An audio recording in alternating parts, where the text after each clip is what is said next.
Alors, le projet du Grand Presa, c'est de faire un gros bazar dans le théâtre municipal de Caen. Et je crois qu'on a bien réussi.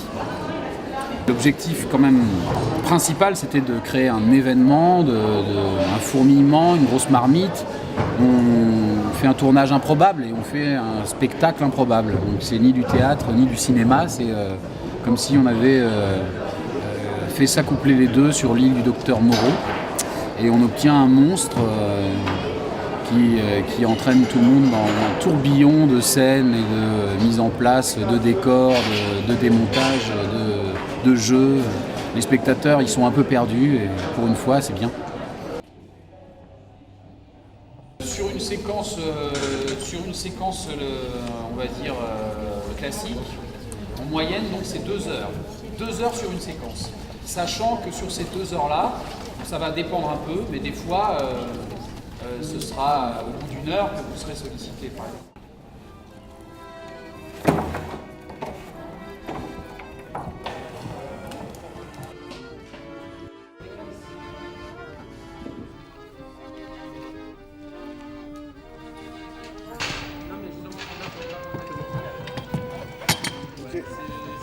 Ah ouais? Ah ouais? Il faut avancer là, hein. On va pas rester 1 heure sur le tour de la fontaine. La scène doit être mise en boîte dans 1 heure pile. Et vous allez voir, Véronique, donc l'héroïne du film, la mère de la famille Minestrone, va surgir de la fontaine. Romu va sauter dans la fontaine. C'est à ce moment-là, que vous surgissez de partout. D'accord? Comme des paparazzis hystériques. Donc Gina, et puis c'est Marcello, c'est pas Romu. Hein. Il ne faut pas dire Romu, pour ceux qui le connaissent. Donc, du coup, allez-y, quoi, posez même des questions.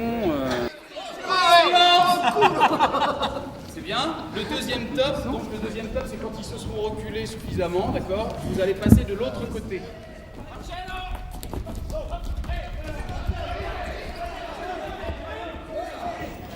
Pour s'échapper. Ils vont dans la voiture.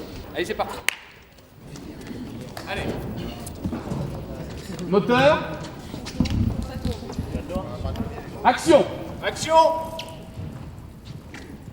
Voilà, ça c'est déjà un chouette Vas-y, cadre. mets-toi Véro comme tu seras.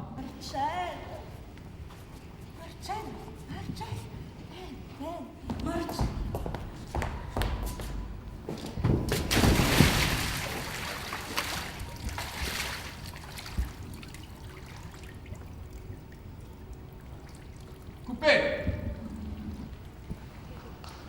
Ok, restez là. Voilà, reprise.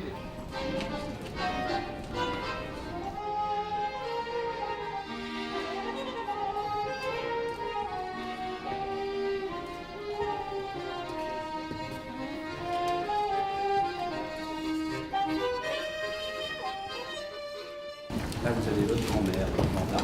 3 heures pour faire 3 scènes et avec pour l'instant un découpage assez ambitieux. Peut-être qu'il faudra le revoir à la baisse lors du tournage, mais on compte une quinzaine de points par scène et du coup, même si on tourne à 2 caméras en 1 heure, ça fait un peu... Le gros problème du décor, plus que le fait qu'il soit exigu, c'est que c'est un décor de théâtre.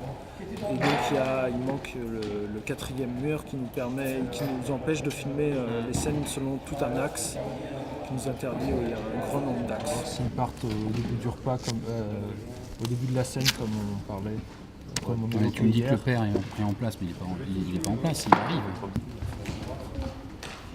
Pour moi, ce qui me semble les plus grosses contraintes, c'est qu'on est un peu entre la captation de spectacle vivant et la prise de son cinématographique. Acoustiquement, on est quand même dans une salle de spectacle. Ici, moi, je suis dans un hall d'escalier, donc c'est des problèmes d'ambiance générale qui vont se poser, à mon sens.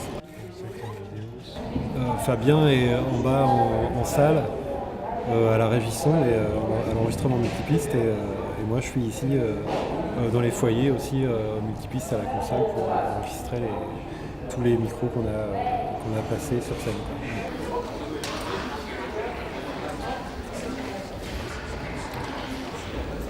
sur la journée, il y a énormément de changements de plateau, énormément de changements de gens.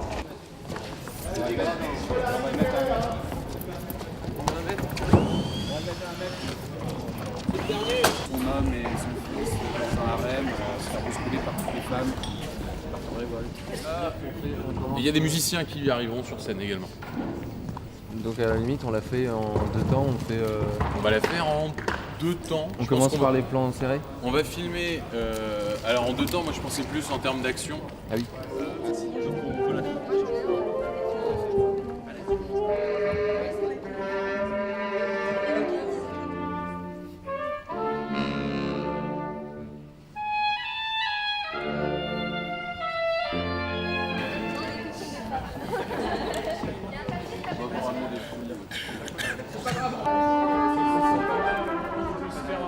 On est dans un harem. On doit sentir tout ce qui va avec, quoi. Harem, multicam, première.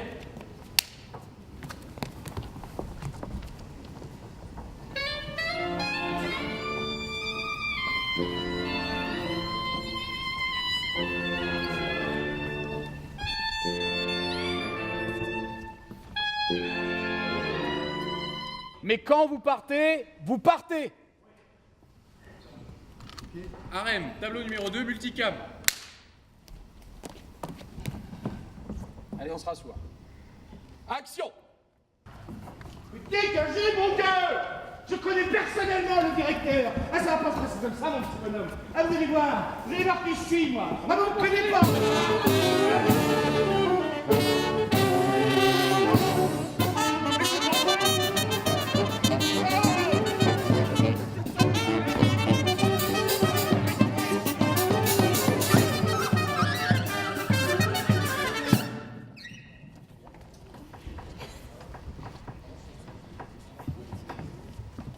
Coupé.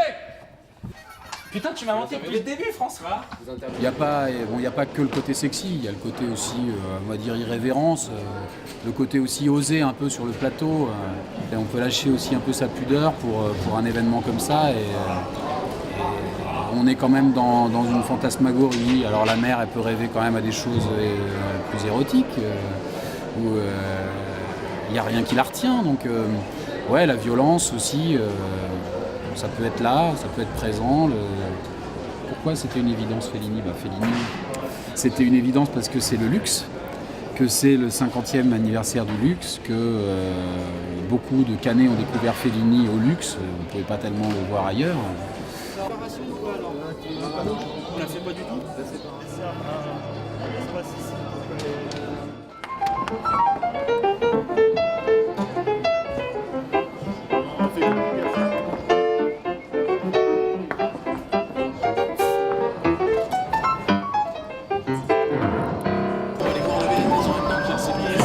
C'est ce que je dis, pendant que le cyclo se lève, on va voir le taureau. On va baisser, on va voir un truc. Ouais, le taureau, ouais.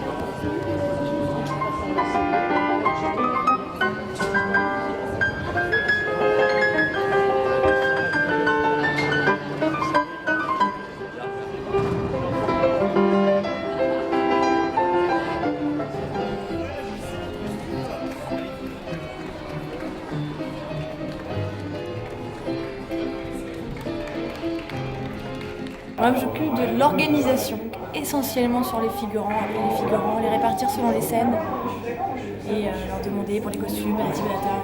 C'était à peu près 150 appels, sans compter les fois où on les a rappelés, etc. Et on va demander aux gens d'être en place à la bonne heure. C'est-à-dire, sur certaines scènes, il y a quand même 80 figurants, donc il faut les gérer quand même un petit peu, pour pas que ce soit un joyeux bordel. Donc pour gérer les figurants, nous sommes à peu près 10, l'équipe d'Amavada. C'est des comédiens essentiellement d'Amavada. Je te dis, si tu veux la réponse exacte, on est 3, 6, 7. Voilà.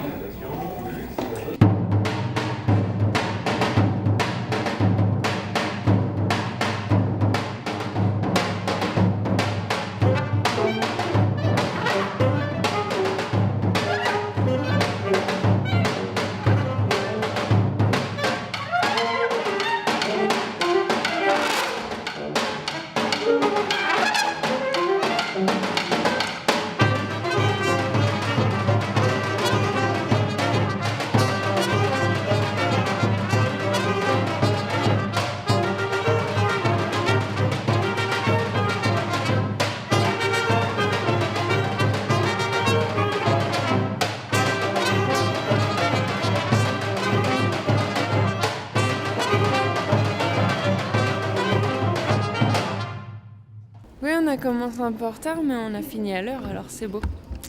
On avait des super bons figurants. Ils se sont cassés. Ouais, ah bah c'est pas parce qu'ils se font mal qu'ils sont bons, hein, mais ils étaient bons. Ok.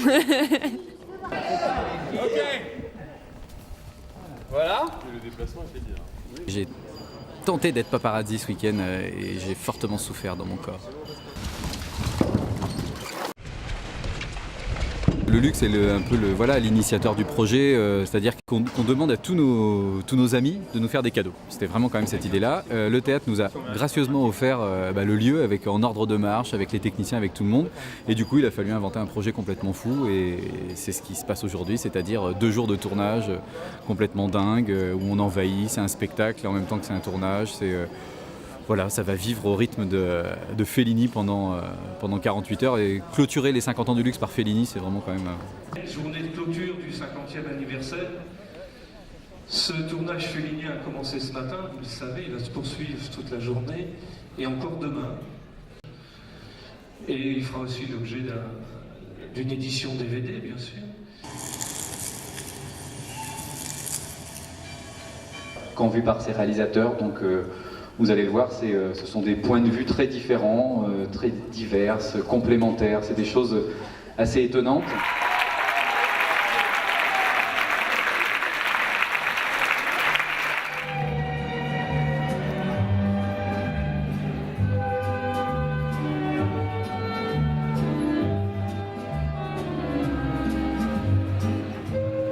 Non mais ça fait un truc en plus, ça fait aussi un truc en moins. Tu vois, elle est au milieu, il pleut sur elle. C'est ça, c'est l'image qu'on veut quoi. On met les meubles de la cuisine, mais on met pas le mobilier complet quoi. Ouais, on envoie direct là. Alors on les prend et on les envoie direct là-haut. Ouais, mais par où? Bah par l'extérieur. Ah oui, d'accord. Ouais, c'est ça. Un petit peu de retard. Et ce que vous allez voir, c'est le tournage de la scène finale du film qu'on est en train de tourner depuis ce matin et qui continuera demain. C'est la magie du cinéma. On va tourner ce soir la scène finale. Ça permet de faire un truc très court, une bande-annonce qui n'aborde pas le contenu intime, mais qui fait un peu de spectacle, où on a une parade. Donc voilà pourquoi c'est dans le désordre.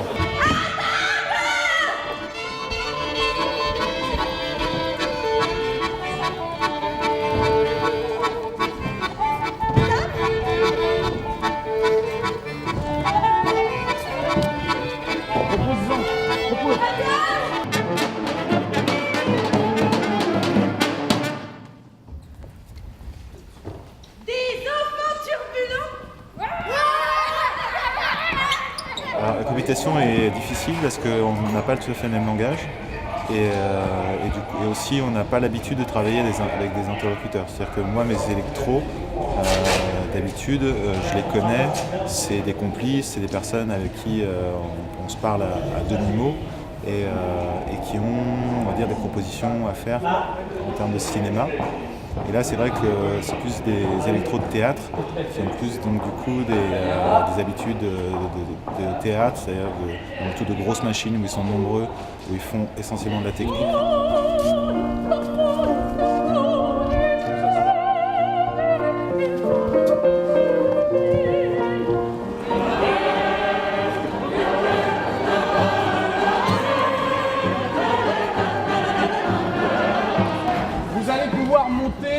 Par les petits escaliers. Quand je vais vous le dire, on attend encore 1 minute, d'accord, mais vous pouvez vous préparer. Tu vas dire, qu'est-ce qu'on fait, qu'est-ce que je fais, c'est ça, tu dis ça? Qu'est-ce que c'est? Qu'est-ce que c'est? Là, personne ne doit parler derrière. Hein? Qu'est-ce que c'est? Silence.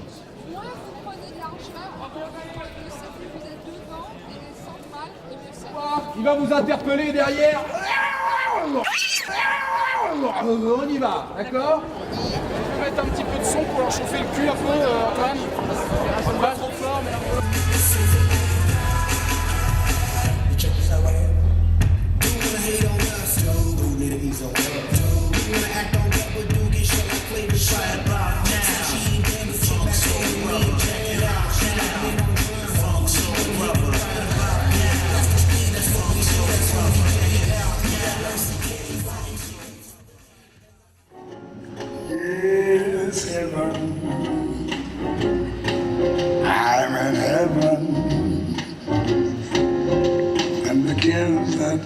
around me through the weed seems to vanish like the gambler's lucky streak.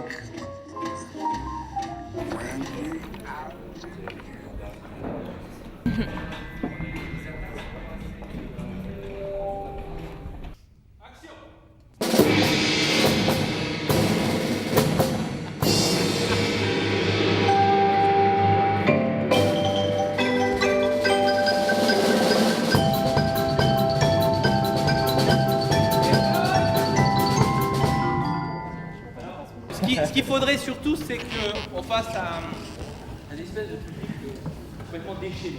Un public d'enfants. Les Augustes, chaque fois qu'il y a un nouveau clown qui rentre sur scène, c'est Vincent Lagaffe qui rentre, les gens ils se déplacent. C'est génial, ils adorent. C'est, tu sais que je t'aime, toi. Ah ouais.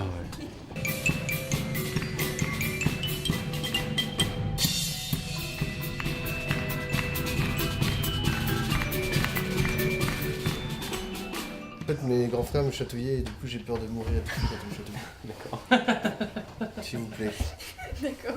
Merci. C'est une folie. Laisse ta enfant. Ouais, du coup, t'as la tête sur mon ordinateur. Y a aucune idée là. Ouais, ce qu'on va faire, on va se ripper les macros. On va prendre le bar de la comédie du camp, on a besoin de Marc-Antoine. On passe le hop là. Des gros plans, vous démerdez, vous improvisez. Moi, ce que je veux, c'est des intentions, des directions.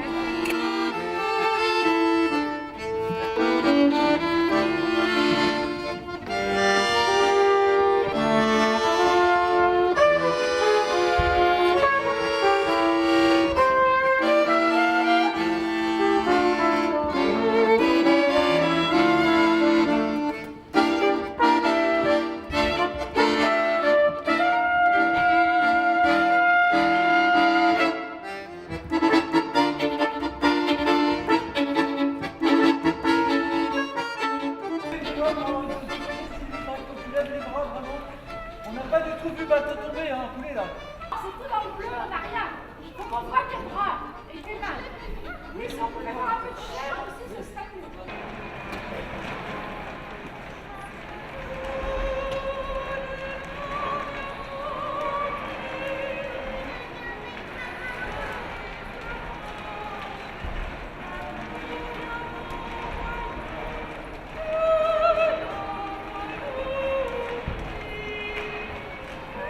Tout le monde se met dans le même endroit et qu'importe le niveau, qu'importe l'ambition.